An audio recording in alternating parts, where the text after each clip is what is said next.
Welcome back to Morning Sun Homestead.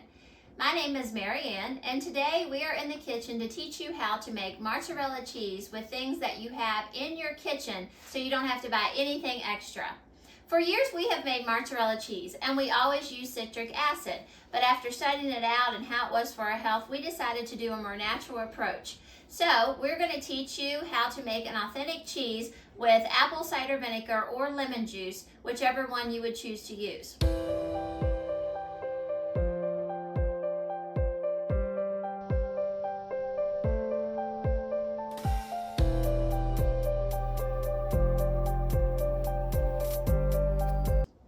The first thing that you're going to need is a pan, something to put your milk in, some sort of heat because we have to get this to 90 degrees, a spoon obviously to stir, we're going to need a little bit of salt, apple cider vinegar, a whole gallon of milk. Your milk can be skimmed, which this has been skimmed. This is raw milk, but you can use pasteurized milk, you can use skim milk, you can use whole milk, whatever you so choose. Just do not use ultra pasteurized because it will not work. And then we're going to need a little bit of rennet. We get our rennet from the New England Cheese Company. They're fairly inexpensive, they ship fast, but you can also make your own rennet. At this point in time, you're probably not going to be able to do that unless you're in the warmer part of the United States or another territory that's warmer, but you can make it from thistle bloom, but we have purchased this. So, we have all of our things setting out here. You also need a lid, forgot that part. You're going to need a lid for your cheese when you put it on the stove to heat it up. So, this is the cheese with the most natural ingredients that we can find. Let's get started. We're going to start out with 1 gallon of fresh good milk. You want to make sure that your milk has been in the refrigerator and that it's cold, nice and cold, because we don't want it to curdle as soon as we start getting it heat and putting our vinegar to it. We want to be able to pour it in our pot while it's good and cold, and we don't have to worry about that.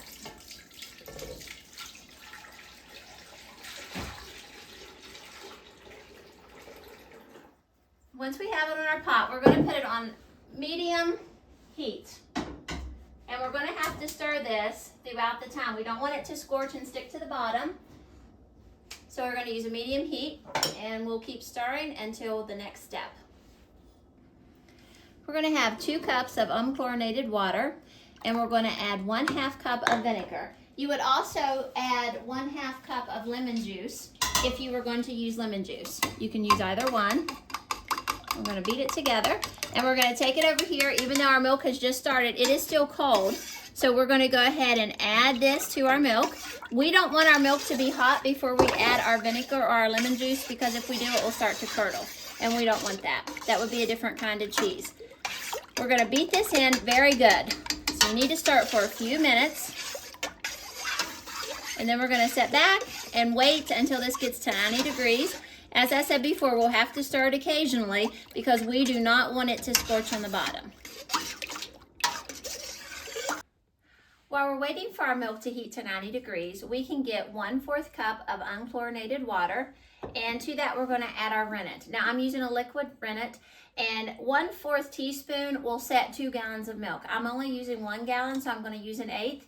If you have rennet tablets, it's usually 1 tablet, but read your instructions and make sure, because you don't want to set it too hard, but you want to make sure that you get it set. So I'm going to add 1/8 teaspoon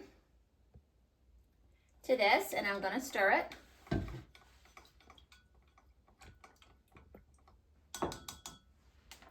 Our milk has reached the 90-degree mark, so I've turned the heat off. We're going to add this, and then we need to stir this for about 1 whole minute. This is going to make the milk set, and it's going to make it hard so that we can cut our curds, and that's what we want.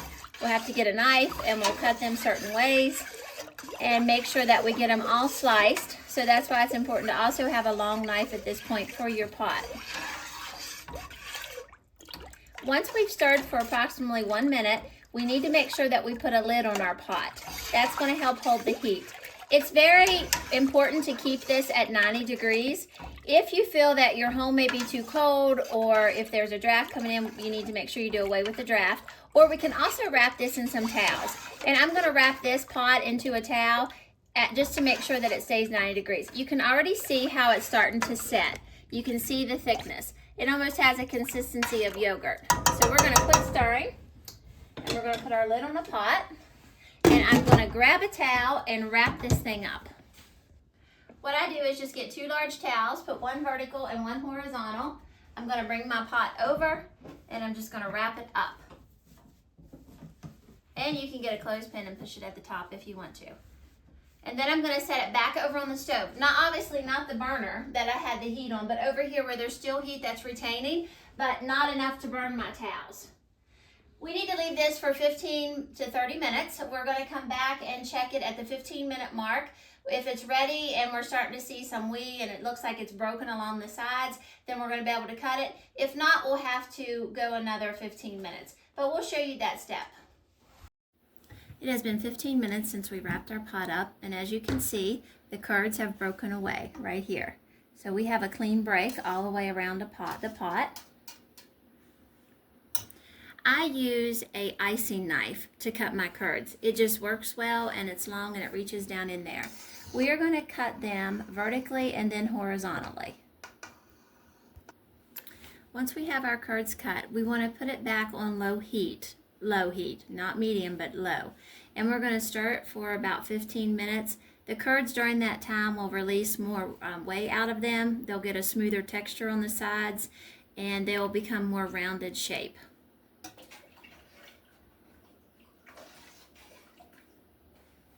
While we're waiting for them to do the 15 minutes of heating, we need to get a couple of things ready. We need a bowl with some cheesecloth and a colander so we can drain the whey off of our cheese.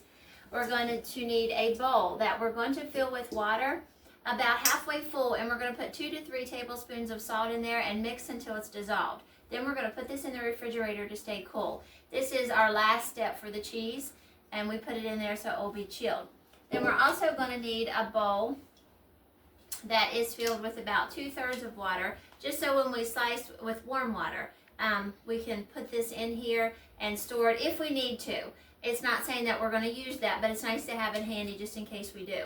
Because this pot, once it's drained, is going to be filled back up with water, and we're going to have hot water in here heating to 160 degrees, and then we're going to pull our curds apart and make sure we get the stretch.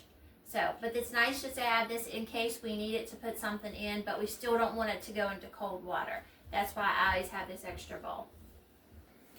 We're going to strain our curds into this colander that's lined with cheesecloth. And they're going to pop in there, probably splash me. We're going to give this some time to come together and form one large curd. That's what we're looking for. We don't want to squeeze it, we're just going to drain it. And I had to use this bowl because I didn't want a deeper bowl. I wanted you all to be able to see what it looks like. I have a larger bucket that I usually strain my cheese into, and it works really well. This is a little bit too small, but it's no big deal because what I can do is just put it over here until I can get this in a jar, because I'll be keeping this. We can either make ricotta cheese from it, or I like to mix my chicken feed with this, and it gives them extra nutrients, especially in the winter time. So I will soak their seeds in it, and then they'll have that, and that's what I'll use this for. When this is considered a hard cheese, so you can't keep it to make anything like ginger soda is what we do with a lot of our cottage cheese or our cream cheese whey that comes from that. But with this whey, it can be used for ricotta, but what I'll use it for is my chickens, because they really like it, and it gives them a great boost. After 15 to 20 minutes, this has formed one big curd. As you can see, they've all come together. So what I'm going to do is slice it, and then I'm going to put it in this water that's behind me. And this water that's behind me is been heated, and even though it's the same pot. Now, you could also use your whey at this point if you wanted to, but the whole purpose of this is to get some more of that whey out so we can get that elastic, but then the heat, so it's kind of a dual purpose. But I have used this before, and it's not that big of an issue, because when you're pulling and you're working the ball, you're going to be able to get the whey to come out. So I'm going to cut this into strips, and then I'm going to submerge one of them at a time into this water. And we're just gonna set here. Now this point, it's nice to have some gloves. I cannot work with gloves. I have an issue with that. So I'm just gonna have hot hands after I'm done this, and they'll be red. But it's worth it once you taste the cheese. Our water needs to be between 160 and 180. I have rinsed this pot out. You can already see the way it's starting to come out. Our water right now is about 150. So when it gets to 160, we'll see if it will pull. This is a different step than if you use citric acid. When you use citric acid, you don't have to do the water. All you have to, and you don't have to let the curds come together. You just stir, let it set. It automatically clumps in the pot, and then you take it out and you're able to pull it. And sometimes you have to put it back into the whey in order to get it hot enough to pull. So this is a little bit different. The clean water and the lumping together, all this is a little bit different from the normal steps that you would use for citric acid. So I tried to pull, it's still coming apart, so but it's starting to stretch.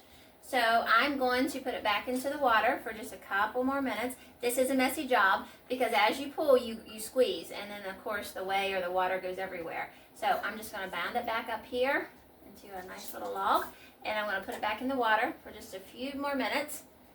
So this is a try and true. You have to try it. If it doesn't stretch, you need to put it back in the water. If it's stretching, then we're going to work it into a nice little ball. And while I'm waiting for that, I'm going to get my water out of the refrigerator that I've put in there. Because once this begins to stretch, we're automatically going to start forming into a ball, and then we're going to put it into our cold water. Now, real mozzarella you can eat when it is warm. And if you want to do that, that's fine. This is cheese that you can do that with. We like to cool ours, and then I might go ahead and grate it up and put it in the freezer to put on pizzas, since we're not having pizza for supper tonight, but we just needed to make cheese. So, but you can definitely eat it now while it's warm if you want to. Well, since I've been talking, let's see if this is ready to stretch. I'm going to turn my heat down here some. Yep, there we go. Now we're stretching. We're still pulling apart a little bit. But if I work this, it's going to stay and it's going to stretch like it's supposed to. I'm going to put it back into the water one more time, and I think that will do it.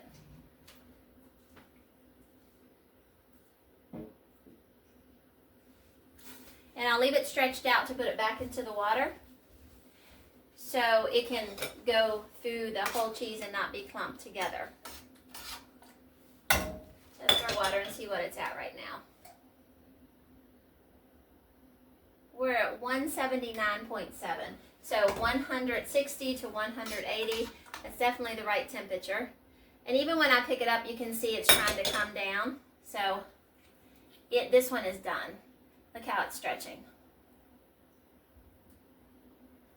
So we're going to work this into a ball. You're going to knead it almost like you would a bread dough that you wanted to push the sides under. We want to try to get a smooth sheen on top. And I've made a smaller ball. You can most certainly do larger ones. You can put them together. I just cut the strips small so it's workable, and I wanted to show you the whole process a couple times just so you can get the feel of it. You can see the smooth sheen that's coming.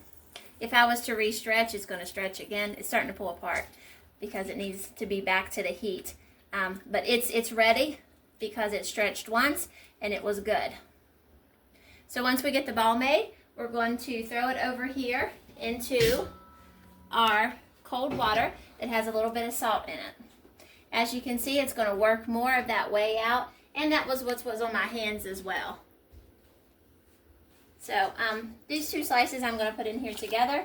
We're going to let them heat up, and I'm going to join them and then pull them at the same time.